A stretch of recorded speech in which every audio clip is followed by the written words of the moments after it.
Yo, what's up, everyone? I know I'm a little late to the party here for chapter reviews, but I'm gonna start doing these because I find interest in it, and I don't have anyone to talk to about One Piece, so I just really want to get some of this stuff off my chest.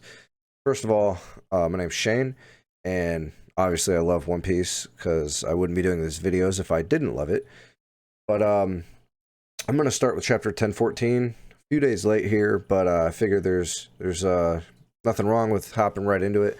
So obviously the chapter starts with we have this cool cover art of Law with his hunter shirt on and a tiger like walking out through a painting, which I'm not really one of those people that looks super far into the cover arts as far as like maybe hidden meaning in them, but overall I do enjoy it as Law is one of my favorite characters. Him and Zoro, definitely my favorite characters. But then like just right from the beginning, they hop right back into Luffy falling from Onigashima, and I mean, he looks beat to hell. I mean, he's fallen here, he's unconscious, at least so we think, falling straight into the water, and Kaido's obviously kind of mocking him a little bit, which the chapter before he was almost acting as if he was starting to admire Luffy, and even so, even now it seems like he had high hopes for Luffy, but it's almost as if it was a huge letdown to him because he says it seems like you couldn't be Joy Boy either, which is very interesting because we don't know anything about Joy Boy other than he has a correlation to the One Piece, obviously. He has a correlation to all the poneglyphs, and he's from the 100-year gap in history. So it makes you really think. Like at first, we all thought Kaido was kind of just like a big brute, and obviously the last, I would say, 15 chapters or so, the little bit more each we see of him each chapter is giving us that much more into his character. But it makes you think, what really does he know? Obviously, he's a Yonko. He has to have a ton of knowledge and a ton of insight about the new world. But I honestly had no expectations of him knowing anything about Joy Boy or even ever, like him mentioning it. But he does have a poneglyph, so I guess I looked past that. I want to go into a couple little theories here. So Luffy's falling in the water. Obviously, he's the main character. He's not going to die. This isn't the last of Luffy, but I have two main thoughts about how this might play out in the future. I personally think that, yes, Luffy is going to beat Kaido eventually. Whether that's one-on-one, I don't think so. I think he'll have help from, you know, at least one other person. Who that is, I have no idea. Potentially Yamato. Maybe Zoro comes back. Maybe Sanji helps him in the final. What I would like to see is Law, because I love Law. And I don't think we've really seen a ton of Law's combat capabilities as far as like him being in a really rough fight, because he's almost had like in Dressrosa, he almost had a little bit of the Vegeta effect where he just kind of got knocked out and couldn't really do much against Doflamingo, and then Luffy had to take the whole fight into his hands. But obviously we didn't see that with the Kaido and Big Mom fight when it first started, because Law, Kid, Luffy, Zoro, and Killer were all becoming engrossed in the fight, and they were all doing parts to help, and they were all taking hits and getting back up and everything like that. So, but I like I said, I really would like to see Law come back and help defeat one of the Yonkos, because I think he deserves a huge bounty increase after this arc. Got a little sidetracked there, but that kind of goes into one of my theories of, I personally think that either Luffy, when he does come back to fight Kaido, because he will have a third final matchup with Kaido. I think he's either gonna come back and really hone in the Conqueror's Haki coding and just kick ass with the help of someone, or I think he's gonna come back and start doing damage to Kaido, but not, because the longevity of all the damage that everybody's done to Kaido, it's gonna add up, and it has been adding up, chapter over chapter, and every hit that he's taken, it's adding up slowly but surely, and he's obviously one of the most durable people in the One Piece world.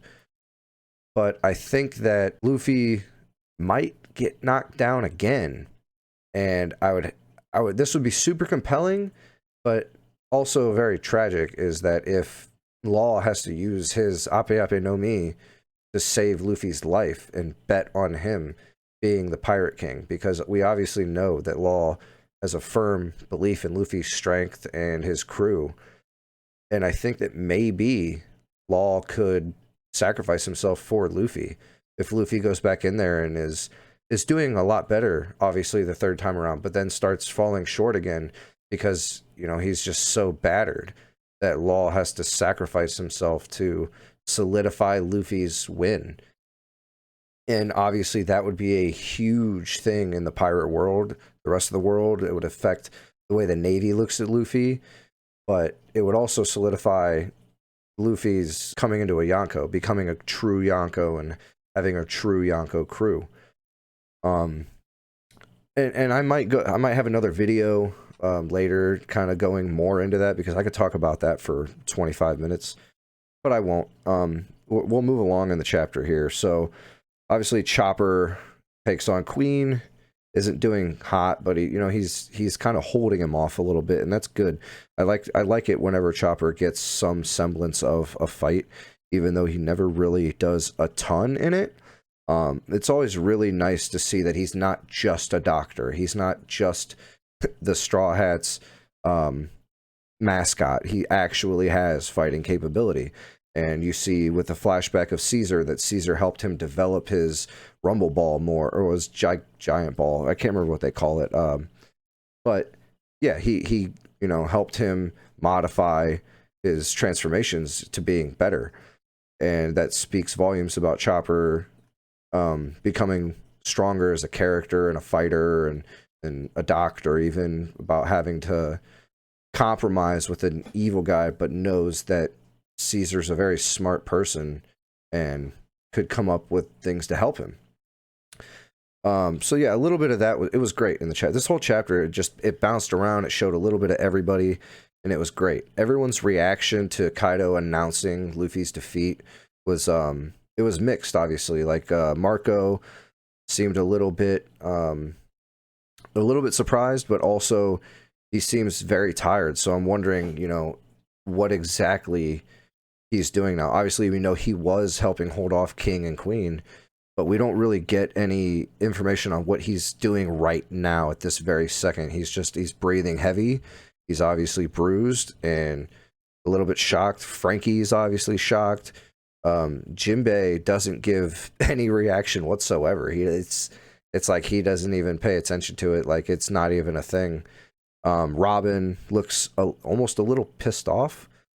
And obviously Zoro and Sanji just say screw that, and they don't want to join Kaido's alliance. Obviously, like they're all saying no, and Zoro and Sanji almost are in not disbelief that he would have lost, but like he's not dead. They know he's not dead. Luffy's not going to die.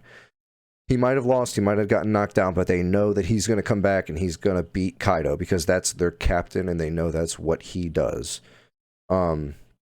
Law obviously looks he looks probably the most concerned because, he left Luffy up there and Luffy said, I got this. And clearly he proved that he didn't have it right now. He doesn't have it right now. So, and then to end of the chapter, we obviously have Kiku, getting stabbed by Kanjuro because, they just can't deal with the image of Odin and attacking Odin because Odin's so important to them.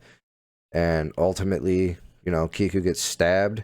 We got Kinemon who freaks the fuck out and slices up Kanjuro. Now, I know BDA Law and some other YouTubers that I do really enjoy watching think that neither one of these guys are dead, but I do think that they're gonna die. I don't think they're dead right this second.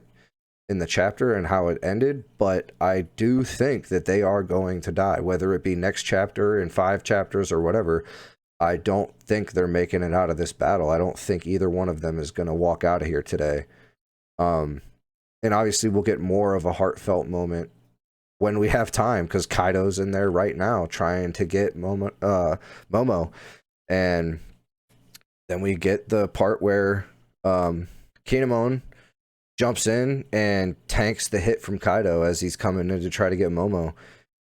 Kinemon's, I don't think he died from that hit either, but just from a pure story standpoint, I would rather see Kinemon die, because I think that it would motivate everyone tenfold to really bunker down on this idea of the raid succeeding, especially because it was mostly Keen's idea and planning, and it's something that he was extremely passionate about, and we've been seeing him, you know, for a long time now. He's been with the crew for hundreds of chapters, so I think Kinemon dying would probably be the biggest impact. And yeah, I'm assuming that next chapter we're going to see Onigashima land, and we're probably not going to see Luffy for a couple chapters at least.